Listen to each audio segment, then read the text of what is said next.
Hello fashion friends and family, this is Stacy Stube here from SEW BROMO and Elsa Fitzgerald Studio. We are at the Wacomico building and this is where we host our Fashion Entrepreneur Essentials training. And I want to take you through to where the training happens. We have taken over an abandoned garment factory and we've converted it into a fashion school.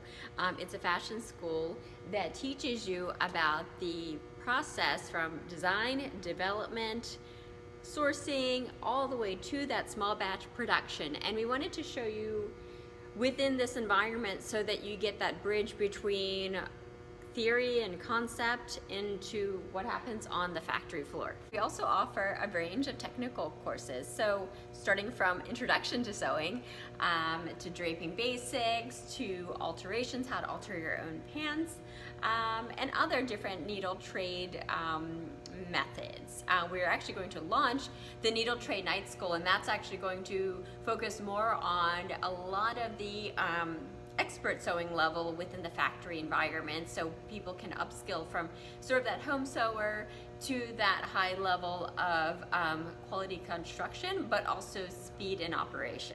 We're super excited for the students that will be joining us this coming weekend. We have already booked our Saturday program, but on Sunday we have I think a few spots left for the Fashion Entrepreneurs Essentials training. We look forward to seeing you, and yeah, feel free to email us if you have any questions at info@sewbromo.com. See you guys soon.